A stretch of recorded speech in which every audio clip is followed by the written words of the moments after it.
Alright, so nung nakaraan na pag-aralan natin yung reciprocal rule on differentiation, so ngayon naman ay pag-aralan natin yung square root rule on differentiation.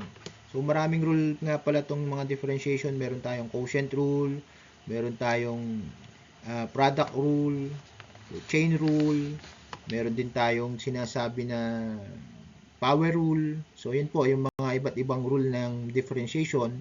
So itong mga napadagdag na lang ano. So magbigay na tayo ng isang example about square root rule. Yung pinakasimple muna, ano. Sa halimbawa, we have an f of x equals square root of x. Okay? So, kunin natin yung derivative ni square root of x with respect to x. So, kapag ganyan, ang ginagawa natin ay 1 over 2 square root of x. Ba, may sagot na agad. Ang bilis. So, paano nangyari yun? Kasi kapag i-apply natin yung power rule natin, derivative of x raised to 1 half respect to x, so this is equal to 1 half x raised to negative 1 half. And then, since itong ating numerator ay in negative 1 half, so pag inilagay natin sa denominator, magiging x raised to 1 half, and alam naman natin na x raised to 1 half is square root. Kaya pwede natin siyang sabihin na 1 over 2 square root of x. So, di ba? Parehas lang. Dumaan lang siya sa power rule. Ano? Pero kung i-apply mo si square root rule, ito na yung magiging square root rule natin. Ano?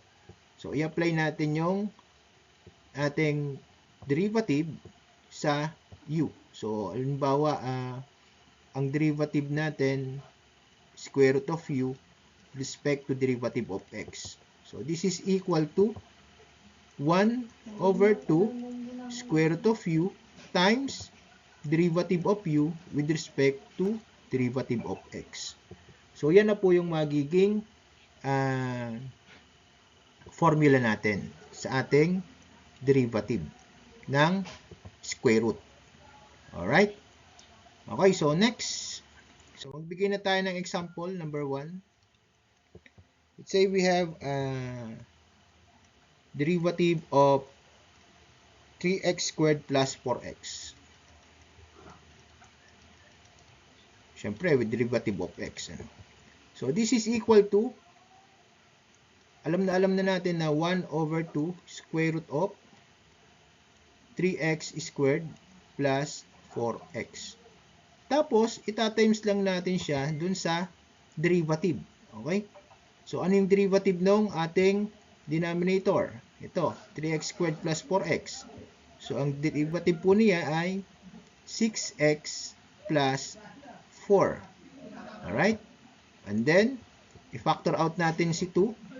2 times 3x plus 2 all over 2 square root of 3x squared plus 4x. Okay. So, cancel na natin si number 2. Kaya, ang mangyayari dyan ay equal na siya kay 3x plus 2 all over square root of 3x squared plus 4x. So, this is our answer na po. Okay, so 3x plus 2 over 3x squared plus 4x. Okay, so number 2 natin, derivative of square root ni 4 sine squared x plus 9 cosine squared x. Alright?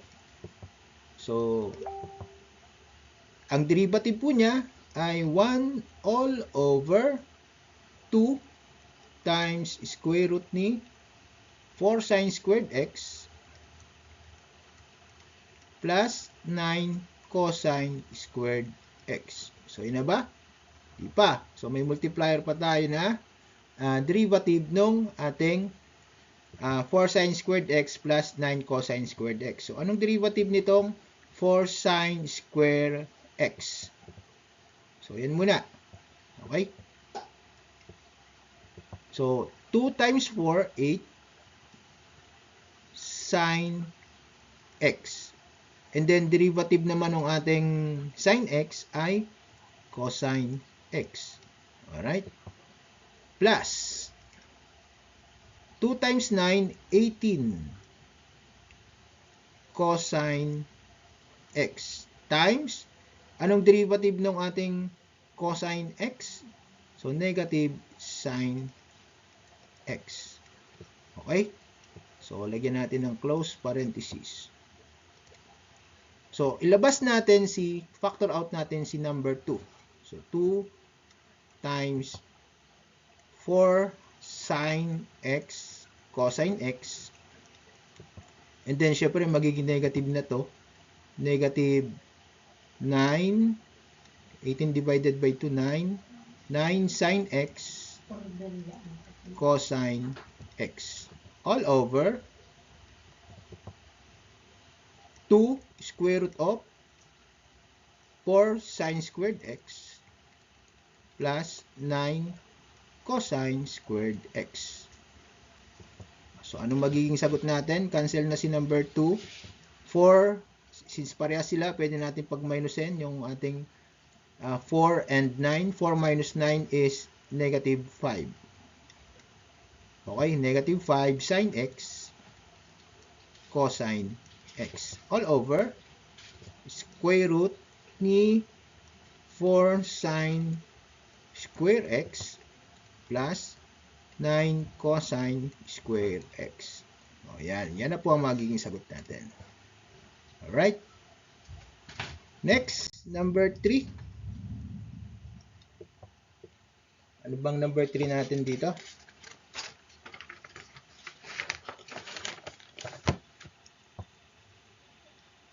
Y is equal to square root ni x times x plus 1. Alright?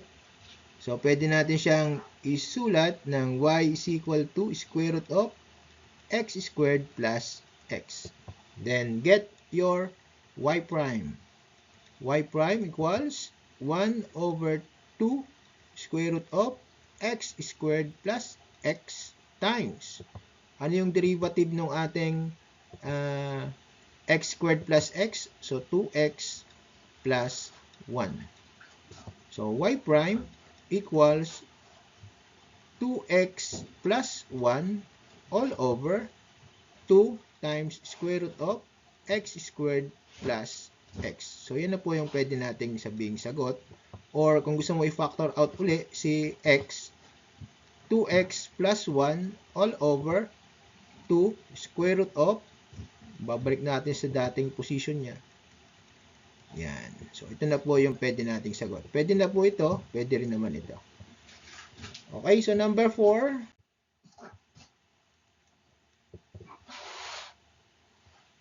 Square root ni 1 plus square root of x. Okay? So, this is equal to y prime. Y prime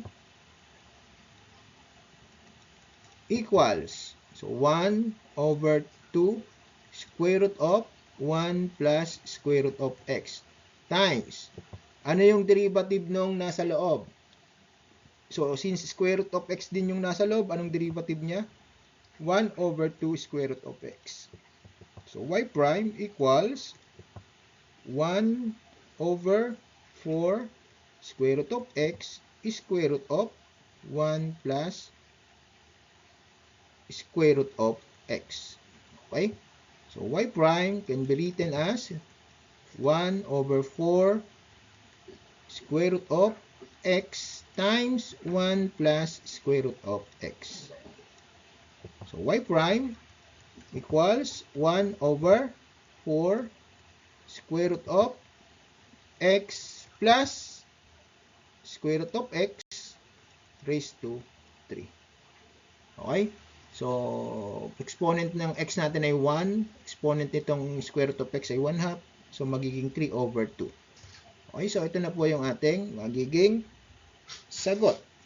Number 5 tayo. derivative of square root of 5x minus 7 with respect to derivative of x. Madali lang pala to. Square root of 5x minus 7. So 1 over 2 square root of 5x minus 7 times derivative nung ating 5x minus 7 ay di 5. So yun ang magiging sagot natin. 5 over 2 square root of 5x minus 7. Alright? Number 6.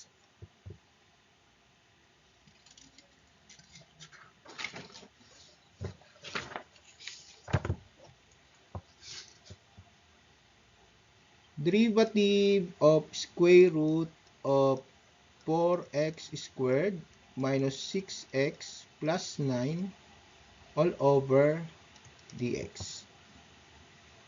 Dali lang din to. So, pag kinuha natin yung derivative niya, magiging 1 over 2 square root of 4x squared minus 6x plus 9 times, ano yung ating magiging derivative nung nasa loob ng radical sign natin? 2 times 4, 8x minus 6. So, yun na. Then, factor out natin si 2.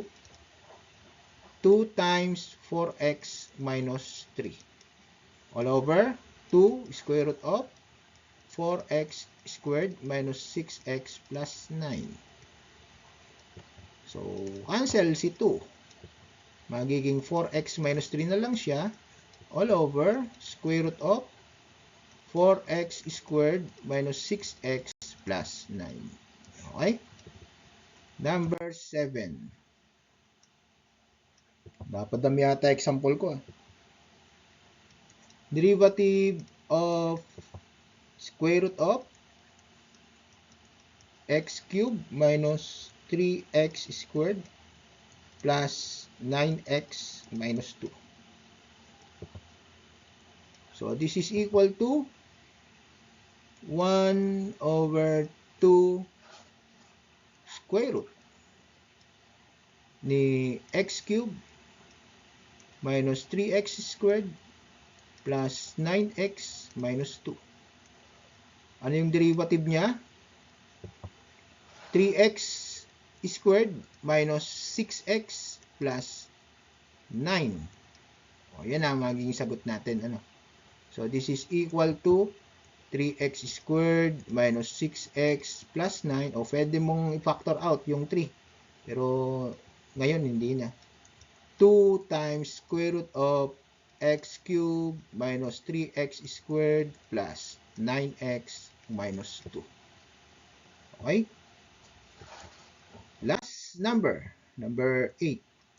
Kaulian na to.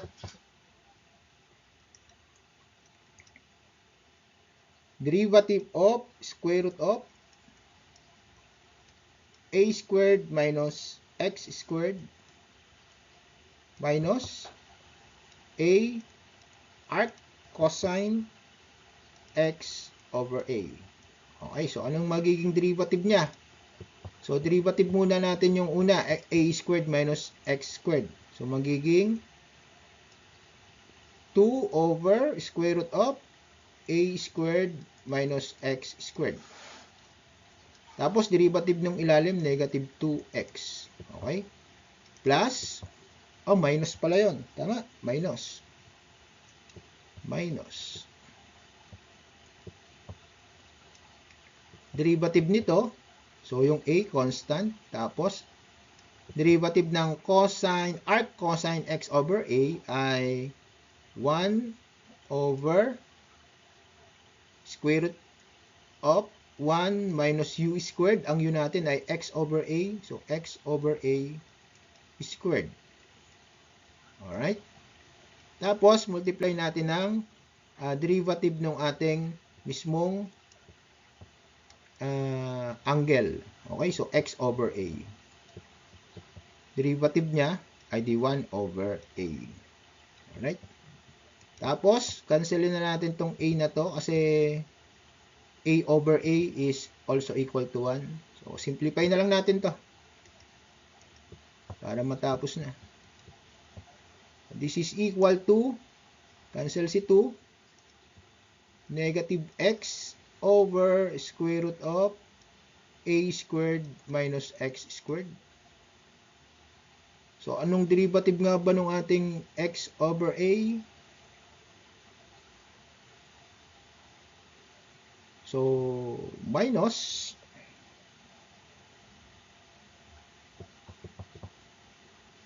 one over square root ni 1 minus x squared over a squared. Ngayon, palitan natin tong ating a squared, itong 1 ng a squared over a squared. Para maging parehas yung denominator natin. So, negative x over square root ni a squared minus x squared. Minus 1 over square root ni a squared minus x squared. Yung denominator natin, gawin na lang natin a. Square root ni a squared ay a. So, tapos, dali na lang natin ito dun sa taas. Ano? So, ang mangyayari dyan, equal na siya kay negative x over square root of a squared minus x squared minus a over square root of a squared minus x squared. Alright? So, meron na tayong final answer na negative x minus a over square root of a squared minus x squared. Alright? So, finish na po tayo. Thank you. Okay, so ito na po yung magiging sagot natin. Kaya lang nalimutan po natin na itong arc cosine, ang derivative po ng arc cosine ay negative 1 over square root of 1 minus x over a or u squared. So nalimutan ko yung negative sign dito. So dapat may negative sign yan. Kung may negative sign yan, so ito po ay magiging plus. Plus. So, negative x plus a or a minus x. So, yun po ang magiging sagot natin. Alright, so thank you so much. Maraming salamat.